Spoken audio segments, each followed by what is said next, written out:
భారతీయుడి ఛానల్కి స్వాగతం. జై శ్రీరామ్, హర హర మహాదేవ్. పాకిస్తాన్లో చాలా ఫెయిర్ అండ్ ఓపెన్ ఎలక్షన్స్ జరిగాయండి. లెక్క పెట్టారు, కొంచెం కష్టపడి మధ్యలో ఆపారు, తర్వాత మళ్ళీ వాళ్ళకి కావాల్సిన రిజల్ట్ రాలేదు, కొన్ని మార్చారు, మళ్ళీ ఇంకొంచెం కష్టపడ్డారు. ఎంత చేసినా ఇమ్రాన్ ఖాన్ ఎఫెక్ట్ చాలా ఉందనే చెప్పాలి. ఇమ్రాన్ ఖాన్ని జైల్లో పెట్టారు, వాళ్ళ పార్టీ సింబల్ తీసేశారు, పార్టీయే లేకుండా చేశారు కంటెస్ట్ చేయడానికి. కానీ ఆయనకి పార్టీ లేకపోయినా ఆయన మద్దతుతోటి నిలబడిన ఇండిపెండెన్స్ అందరూ కూడా గెలుచుకుంటూనే వచ్చారు. 90 మంది వచ్చారండి. 176 సీట్లనే ఉంటాయి, దాంట్లో 90 మంది వీళ్ళు వచ్చారు. తర్వాత 40 నుంచి 50 పైసలకు నవాజ్ షరీఫ్ పార్టీకి వచ్చింది. 20 నుంచి 30-40 దాకా వీడికి వచ్చింది బెనజీర్ భుట్టో కొడుకు పీపీపీ, పీపుల్స్ పార్టీకి వచ్చింది. ఇదండి పరిస్థితి. కాకపోతే ఇప్పుడు ఏం చేద్దాం, మన పాపం అల్టిమేట్గా ఆర్మీ గెలవాలి. ఆర్మీ ఎంత కష్టపడినా, రిగ్గింగ్ చేసినా ఇమ్రాన్ ఖాన్ పార్టీ సపోర్ట్ చేసిన ఇండిపెండెన్సే దూసుకువచ్చారు. కానీ ఇప్పుడు ఇండిపెండెన్స్ కదా, వాళ్ళు ఏదైనా చేయొచ్చు, పేరులోనే ఇండిపెండెంట్. వాడు ఏ పార్టీకి చెందడు. సో వాడు ఎక్కువ డబ్బులు ఇచ్చినా లేదా భయపెట్టినా మన నవాజ్ షరీఫ్ పార్టీలో చేరిపోతారు. నవాజ్ షరీఫ్ను భుట్టో కలుస్తారు గ్యారంటీగా. వాళ్ళంత ముందు కలిసి ఉండేవారు, ఇప్పుడు కలుస్తారు.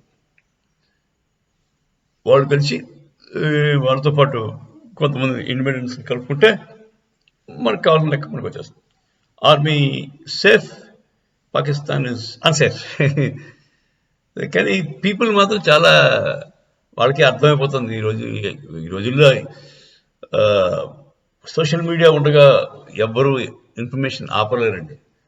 అతను ఎవడో చెప్పినట్టు 2014 నుంచే 13 నుంచో సత్యయుగం ఎంటర్ అయిపోయింది, కలియుగంలో లేవు మనం అన్నాడు. అంటే సత్యయుగంలో సీసీ కెమెరాలు, సోషల్ మీడియా.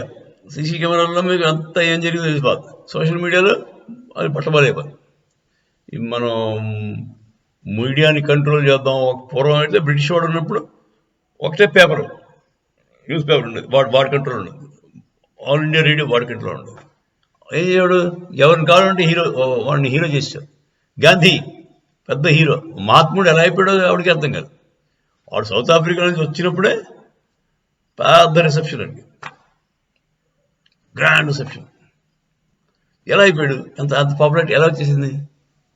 అంత మీడియా వాళ్ళ కంట్రోల్లో ఉంది. పేపర్లోనే ముందు మహాత్ముడు వచ్చేస్తున్నాడు సౌత్ ఆఫ్రికా నుంచి అని ప్రొజెక్ట్ చేశాడు. ఎవడు బ్రిటిషాడే.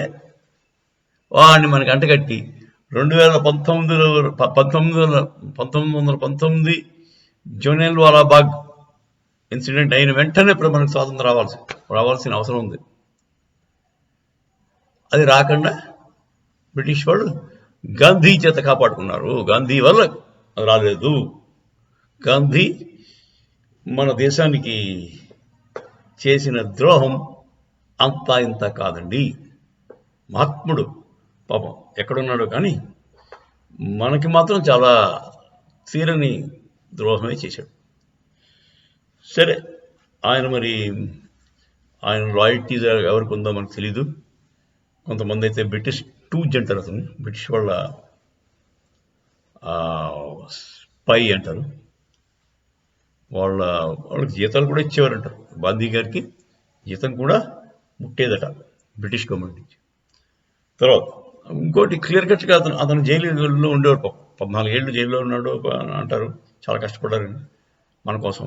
కానీ ఆ జైలు 5 ఎకరాల విస్తీర్ణం ఉన్న జైలు అండి. దాని పెద్ద బిల్డింగ్స్ నేను చూశాను. అది పెద్ద బిల్డింగ్ ఉంటుంది. లైబ్రరీ వేరే ఉంటుంది. తర్వాత ఏమో వంటకి మనుషులు ఉంటారండి. ఆయనకి ఏ ఫుడ్ కావాలంటే అది వండి పెట్టడానికి. తర్వాత వాళ్ళ ఆవిడ కూడా వచ్చి ఉండేదండి. ఆ విసిరిపాటు కూడా ఉంది.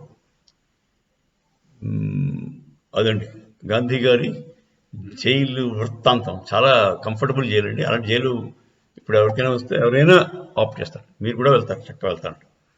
సో అలా ఉంటుందండి. మనకి పాకిస్తాన్ తాలూకు ఎలక్షన్స్ కూడా ఇలా రిగ్గింగ్ అయ్యి ఆర్మీ చెప్పిందే జరుగుతుంది ఆఖరికి. ఇప్పుడు ఇప్పుడు ఫైనల్గా ఆల్రెడీ నవాజ్ షరీఫ్ అనౌన్స్ చేసుకున్నాడు, నాదే మేజర్, నాదే లార్జెస్ట్ పార్టీ, నేను ఫామ్ చేసేస్తున్నాను. సో వెరీ సూన్ రేపు ఎల్లుండి మనకి వచ్చేస్తుంది Nawaz Sharif prime minister of Pak అయిపోతాడు. కానీ ప్రజలను ఎన్నాళ్ళు మోసం చేస్తారు ఆర్మీ, ప్రజలు తిరుగుబాటు చేయడానికి అవకాశం ఉంది. ఇది సత్యయుగం అని చెప్పాను కదా మీకు, సత్యయుగం. సత్యయుగంలో దాగదు. అప్పుడు 1919లో గాంధీ బ్రిటిష్ వాళ్ళు మనల్ని మోసం చేసినట్టు వీళ్ళు ఈ కాలంలో జరగడం కష్టం అంట. అందరికీ అన్నీ తెలిసిపోతున్నాయి. దాంతో పాకిస్తాన్ సిచ్యువేషన్ ఇంకా అంటే ప్రజలు తిరుగుబాటు ఎక్కువ అవ్వచ్చు. పాకిస్తాన్ పరిస్థితి ఇంకా దిగజారడానికి అవకాశాలు ఈ ఎలక్షన్ తర్వాత ఉందని అనుకుంటున్నాను. జై శ్రీరామ్, హర హర మహాదేవ్.